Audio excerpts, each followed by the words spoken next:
జయత్యతి బలో రామో లక్ష్మణశ్చ మహాబలః రాజా జయతి సుగ్రీవో రాఘవేణాభిపాలితః దాసోహం కోసలేంద్రస్య రామస్యాక్లిష్టకర్మణః హనుమాన్ శత్రుసైన్యానాం నిహంత మారుతాత్మజः నరావణ సహస్రం మే యుద్ధే ప్రతిబలం భవేత్ శిలాభిస్తు ప్రహరతః పాదపైశ్చ సహస్రశః అర్ధయిత్వాం పురీం లంకాం అభివాద్య చ మైథిలీం సమృద్ధార్థో గమిష్యామి మిషతాం సర్వరక్షసాం.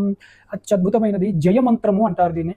సర్వ విజయములు కలిగించేది. దీనికి ఇంద్రనీలము మణిగా చెప్పబడుతున్నది. ధైర్యాన్ని ఇచ్చేది.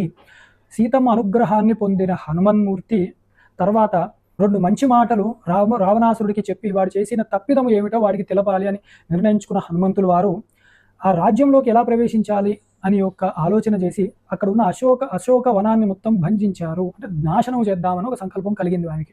అప్పుడు అశోక వనంలో ఒక పెద్ద కమ్మి లాంటి దాన్ని ఇలా కూర్చుని వారు అంతా నాశనం చేస్తూ కూర్చున్నారు.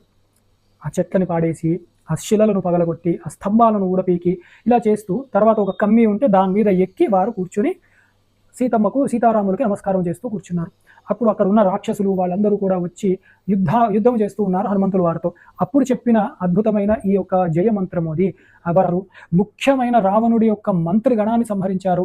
రావణుడి ఇష్టపుత్రుడైన గొప్ప సామర్థ్యం కలిగిన అక్షకుమారుణ్ణి కూడా సంహరించారు హనుమంతులు వారు. ఇలాగా చాలా సైన్యాన్ని నాశనం చేసి రావణాసురుడు యొక్క కళ్ళల్లోంచి నీళ్లు కారేలాగా చేసిన వారు హనుమత్మూర్తి. అదే సమయంలో జగన్మాత సీతాదేవి ఆనందముతో ఒళ్ళు పులకరించేలాగా చేసి రామకథను చెప్పిన వారు కూడా ఆ హనుమన్మూర్తి.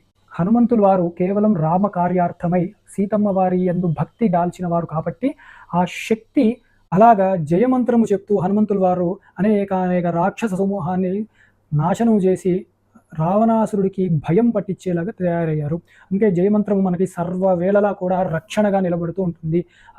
హనుమంతులు వారి యొక్క అష్టోత్తరంలో చెప్తారు కదా మనకి, పరమంత్ర నిరాకర్తరే నమః, పరయంత్ర ప్రభేదకాయ నమః అని చెప్పి. అలాగే ఎవరైనా కూడా మన యందు ప్రయోగించిన దుష్ట చర్యలు చేద్దామని తలబెట్టినా కూడా వారి మంత్రములు వాళ్ళకే బెడిసి కొట్టి ఈ హనుమత రక్ష మనకి వజ్రకవచంలా కాపాడుతూ ఉంటుంది అనడంలో ఏమాత్రము సంశయము లేదు. కాబట్టి ఈ జయమంత్రము మనము ఎప్పుడూ చదువుకోవాలి.